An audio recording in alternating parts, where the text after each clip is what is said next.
the indoor pool area. And so what ended up happening was about 30 minutes, maybe 40 minutes into me doing the stain job, I started giggling. And I started finding things very funny. And I didn't know whether or not I was actually that entertained or if something was going on. So I went to kind of stand up and get my bearings. And I noticed it was very difficult to do so. And so I recognized there might be something amiss. So I hopped and skipped my way into the manager's office and plopped myself on the couch, all the while laughing non-stop, which brought a mild amount of attention to me from a couple people, especially my manager who came into the office, asked me what was going on a lot of times, but I couldn't stop laughing. And every question she asked me, it just got funnier that I couldn't answer her and that she was still trying. And I was just laughing because she wasn't giving up. And I was like, more power to you, but this is so entertaining right now. And I'm in loopy land, so you're talking to Banana Sandwich over there in aisle 9. And so eventually, about 20 minutes of giggles later, I finally like calmed down. And I was like, okay, so that's what that does. And I remember after that, everyone was convinced that I had done it on purpose just to get high. And I was like, I can't blame you because it's me. So I feel you. So that was a fun, for being a job that you don't really actually do a whole lot. I had a blast doing that job. And then after that was the military, and I didn't go into basic training last time, so I guess I will go into it this time. So basic training, I had heard, as far as the branches were concerned, that the Air Force had the easiest. And I was like, oh, okay. All right, then. And easy in my brain is not the easy that it was, but it was definitely easier than what I've heard other branches had to go through. So, while the physical side wasn't nearly as taxing, the mental side for me was, again, Banana Sandwich. So I had been training for, spec ops up to that point. So when I came to basic, I was all like fitness, go, go, go. And so I was very much, I shut down a part of myself and was in this like one goal focus mode. And so I'm going through, I get to San Antonio, I'm going through the on base stuff. It's the middle of the night. I haven't slept really well in a couple days because I've been so anxious about this whole thing. And I get through some of the initial process. And I remember at one point I'm doing my boot thing. Like, they're figuring out your feet. They put you on pads to see where where the pads of your feet land, so they see your arch and how your foot works, so they can determine what best to give you for your feet. And the dude's looking at the imaging on the screen, and he goes, do you have like claws for feet? Because my arches were so high, all you could see on the screen were dots where my toes were at, and then like one big dot for the top and then one dot for the bottom. It's like, good God, man. I was like, ah. And that part was pretty chill, like when they're getting some of the more like vital stuff, making sure your social's right and some of that at the very beginning, they were pretty chill. Then came the part where it shifted, and that's the bus part. Now, what's supposed to happen is a bus full of people are supposed to show up to a drill pad. They show up to a drill pad, drill instructor or multiple drill instructors will get on, and they'll start the old, your life is about to suck really bad speech, and go. Well, what ended up happening with me is I got in apparently with another group that I wasn't supposed to, so they all get dropped off. I end up in a yelled at group, but I get told to stay because they figure out that I'm not part of that group. And so I'm sitting on the bus basically like by myself. I get to my drill pad and the drill sergeant comes on the bus yelling, and he stops and he sees that it's like an empty bus and it's just me. And I was like, hi. He was like, where is everybody? Like I had A, ever met anyone I was going to basic with, and B, knew what was going on. And I'm sure he assumed that I had been a part of the proper group, and that's fair. But when he asked me that, I just looked at him. I was like, and I froze because I had heard you address him this way or address him that way, but I didn't know if that protocol had started yet. And I just froze, and he goes, "What's wrong with you?" And he like snapped for a second. And I went, "I'm sorry. I didn't know if I was supposed to just start talking or if I was supposed to say sir." And he's like, "Just talk." And I was like, "All right, cool. I have no idea, man." He was like, "Damn it." So he's like, "Come with me." And so I jump off the bus and we go heading into the dormitories. And as we're heading up the stairs, he's like, "I hope you know this is not how this normally goes. Normally, we'd be screaming at you, you'd be holding your bag. It'd be very scary." I'm like, "Why didn't we do it?" He goes, "Because I don't know where everyone else is at. So instead, I'm going to show you how to do everything in the dorm. That way, when your buddies show up, you can show them how to do it and be a good buddy." And I was like, "Do you know me? Because I love doing stuff like that." I was like, "Oh my God, this is great." And so we walked around the dorm, and while he was being friendly, he was still a drill sergeant. Like, he reminded me to like not totally relax with him. And he's like, every now and again, he's like, "Hey, this is still like, I'm still in charge of you," because I would get a little loose with how I addressed him. And so after that all went down and I memorized everything, I was all right, cool.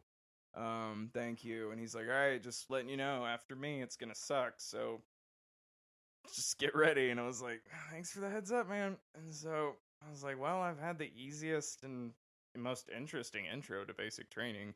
I am gonna go to sleep." And so I set up my night display. I did everything I needed to do with what I had at that time, with like the shoes and the order. And I laid down. Well, right before I could fall asleep, everyone came in, and it was I have felt fear very few times that intensely, and I just remember my stomach dropping when everyone came in because lights on, off, this, that, things getting thrown. And I'm just like holding on to my spot on the bed, faking sleep. And I'm like, as an anxious person who's been faking sleep in social situations their whole life, my time has come. Coffin mode. And just stayed as still as possible. And so I just froze up. And it was hours of this, of just people just yelling, whatever, this, that, and the other. And then about 2-3 hours into it, I remember going, crap, I need to use the restroom. Well, it's the latrine in there. It's not the restroom. You don't rest in the room. You get in, get out. That's what they would always say. Well, you don't do it anymore now, do you? I don't use a latrine. I rest in my bathroom. It is a rest room. And so I would use but what I had forgotten was that there is a shoe for everything. So if you're using the showers, you use your shower shoes. If you're going to do PT, you put on PT shoes. If you're going to, and it's, you see where this list is going. So you had shoes specific to things you had to do, and if you used the wrong shoes, you got in a lot of trouble. You got yelled at and made to do push-ups or some weird maniacal verbal exercise. And so I remember going, I don't remember which shoe I'm supposed to wear to get out of this bed. And all I could think about was, if I don't know which shoe, And I try to look at them and figure it out right now and get caught being up and get caught up in this mess without immediately making a beeline to the latrine. Like, I'm going to be real upset at myself because, like, I've made it this far. And so I just didn't get up. And so I had a belly when I got up. And at that point, my stomach and body had just accepted that that was what was going to happen. And we made peace with it that night. But I just remember being like, this is the longest evening I think I've ever experienced up until this point. And so my experience with this flight was really fascinating. When we had our first like orientation night, Sergeant Sparks was our MTI, and he I want to see which parts of this I want to tell. He pulled us into the day room, which is where we congregate to go over things and, go over what we need to learn, drill procedures, and, disciplinary actions and all sorts of fun stuff. And we were in there, we're all seated, and he's on his like fourth monster, just pacing back and forth like a bat out of hell. And he's like, all right, who here's been in a fight? And like, a handful of us throw up our arms, and, of course I throw mine up because I have been in fights. And he goes, all right, how many of you have won fights? And a lot of hands went down. But thankfully, even though I lost quite a few fights, I did win some fights, so my hand stayed up. And then there was only I think 10 people, and then he said, how many of you think you could kick everyone's ass in this room right now? And then there were only 6 hands up, and mine was one of them, because at that point, I did think I could do that, because I was an angry kid. And so he looks at all 6 or 7 of us, and he goes, all right, you are the laundry chief, you are the utility chief, you are the dorm chief, and he assigns us all the leadership positions. Now, I got utility chief, which meant I was in charge of our supply closet. Now, our supply closet was a place where all of our, disposable things went. Toilet paper, paper towels, some of our usable items like brushes, just things of that nature. And that room needed to stay immaculate, perfect, 24/7. Now, that was something I really enjoyed because I like cleaning and I like organization. My brain loved that part. It did not like that there was no door. So there was no way to stop Fluff from coming in there and getting me in trouble. So what I would do, because I was a perfectionist at the time, for sure, still am, but I was like letting it drive me at that point, like fully.